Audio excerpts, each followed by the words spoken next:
वैसे तो हमारे शरीर का हर अंग अपने आप में काफ़ी सेंसिटिव है, लेकिन बात अगर ब्रेन की करें तो हाइपर सेंसिटिव अंग माना जाता है और ब्रेन में कई तरह की इंजरीज हो जाती है जिसके बारे में हमें पता तक नहीं चलता।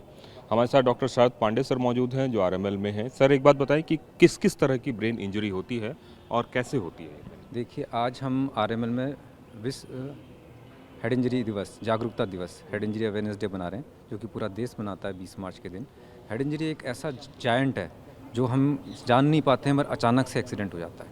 तो मोस्ट कॉमन कॉज जो हेड इंजरी का रहता है वो लगभग 60% केसेस में रोड साइड एक्सीडेंट, सड़क दुर्घटना, जो कि एक प्रिवेंटेबल कॉज है, 100% प्रिवेंटेबल कॉज है। अगर हम जो भी दो पहिया वाहन चलाते हैं वो अगर हेलमेट पहनते हैं और पिछला वाला जो पिलियन ड्राइवर होता है, पिछली सीट पे जो बैठा रहता है, अगर वह भी हेलमेट पहनता है तो लगभग 30-40% जो इम्पैक्ट है वो लगभग कम हो जाता है। तो हेड इंजरी को हम प्रिवेंट कर सकते हैं। इसी प्रकार जैसे बच्चे होते हैं, घर पे बालकनी होती है, बालकनी लगाएं, रेलिंग लगाएं। अधिकतर केसेस सेकंड मोस्ट कॉज जो है हेड इंजरी का वो फॉल फ्रॉम हाइट, जो हमारे ग्रामीण क्षेत्रों में या शहरी क्षेत्रों में है, वहाँ रेलिंग नहीं है, बालकनी नहीं है। लगभग 4 फीट की बालकनी अगर रहेगी तो बच्चों की ये इस तरह की हेड इंजरी की समस्या काफ़ी हद तक कम हो जाती है। जो हमारा डेटा कह रहा है आरएमएल का, लगभग 17,000 लोग पिछले 2023 में आए हेड इंजरी ओपीडी क्लिनिक में, तो लगभग 1200 के करीब मरीज इमरजेंसी में भर्ती हुए, लगभग 400-500 करीब हेड इंजरी से ऑपरेट हुए। उनमें से कुछ क्रिपल हैं, जीवन के हेड इंजरी के साथ जीवन बिता रहे हैं, कुछ पूरी तरह रिकवर हो गए हैं।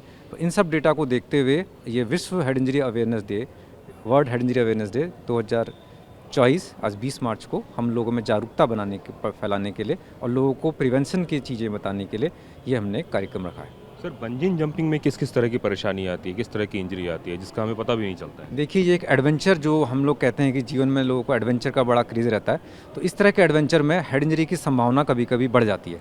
हम ऊंची हाइट से गिरते हैं, बाहर क्रेनियम में एक हार्ड स्ट्रक्चर है, अंदर जो ब्रेन होता है वो सॉफ्ट होता है, उसमें पानी भी होता है, CSF, और grey matter white matter soft structure होते हैं। तेज़ी से हाइट से फॉल फ्रॉम हाइट, जो second third most common cause है हेड इंजरी का, ये वही कारण है। जैसे कि हम छत से गिरे या हम हाइट से नीचे को आ रहे हैं अचानक से, जो हमारा सॉफ्ट टिश्यू है जो हार्ड क्रेनियम से टच होता है, तो हमें इमीडिएटली तो लगता नहीं है कि कुछ इंजरी हुई है, बट विद इन 1 और 2 डेज हमें हेड इंजरी के साइन सिम्टम आते हैं। तो हमें आभास होता है कि हमने 2 दिन पहले एडवेंचर करा था, जबकि वो लोग हमसे पूरी तरह सिग्नेचर साइन ले लेते हैं फॉर एनी कैजुअलिटी। तो इस तरह के जो एडवेंचर हैं उन्हें हमें अवॉइड करने चाहिए। मतलब उस समय तो चूंकि आपको कुछ होता नहीं है, इसलिए आपको कुछ पता भी नहीं चलता है, और उन्होंने जो साइन लिया है उस पर वो सही होते हैं कि हम उस समय तो कुछ हुआ नहीं, लेकिन 2 दिन बाद ये पता चलता 2 दिन बाद विद इन 48 आवर्स हमको साइन सिम्टम आते हैं, लगातार सर दर्द हो रहा है या उल्टियाँ हो रही हैं। ये सब हेड इंजरी के लक्षण है, या दौरा झटका आ गया, या हम कुछ समय के लिए बेहोश हो जा रहे हैं। तो लूसिड इंटरवल के बाद जो साइन सिम्टम होते हैं, तो इन सबको ध्यान में रखते हुए हमें इस तरह के एडवेंचर्स अवॉइड करने चाहिए। अमूमन कितने दिन बाद मरीज ठीक हो जाता है अगर ऐसा कुछ होता है तो? देखिए, अमूमन ये डिपेंड करता है कि हमें किस तरह की इंजरी, अगर माइल्ड, मॉडरेट, सीवियर, 3 तरह की हेड इंजरी होती है। अगर माइल्ड और माइल्ड हेड इंजरी है तो, और कंकशन टाइप की इंजरी है, तो विद इन 77 डेज़ के अंदर मरीज को लगभग 90% आराम हो जाता है। बट अगर मरीज moderate and severe head injury है और उसका ऑपरेशन की ज़रूरत है या हेमेटोमा बड़ा है, ऐसी स्थिति में मरीज को लंबे समय तक अस्पताल से छुट्टी होने के बाद घर पर भी उसको सेवा की आवश्यकता रहती है। बच्चों में कितना ज़्यादा खतरनाक है? जैसे कि आपने बताया कि रेलिंग से गिरने से अधिकतर बच्चों को इंजरी हो रही है। बच्चों में बहुत ज़्यादा खतरनाक इसलिए है कि बच्चों की जो क्रेनियम हड्डी है ब्रेन की, वो विकास 7 साल तक लगभग डेवलपमेंट होता है, तो इनिशियल स्टेज में हड्डी बहुत नरम होती है। तो ऐसी स्थिति में सामान्य से ज़्यादा इंजरी बच्चों में ज़्यादा इम्पैक्ट रहता है एट कंपेयर टू अडल्ट।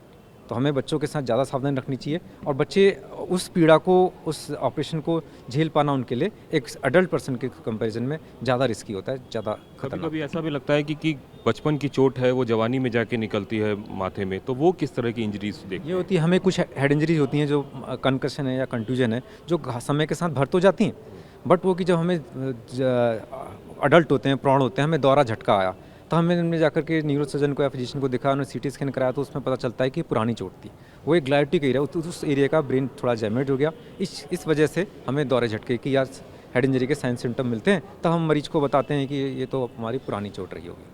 ठीक है। तो ये थे डॉक्टर शरद, जिनका कहना था कि आपकी जानकारी ही एक उपाय है और आप जितना ज़्यादा सजग रहेंगे आप उतना ज़्यादा बेहतर रह सकते हैं। कैमरामैन हरीश के साथ कुमार कुंदन, TV9 भारतवर्ष, दिल्ली।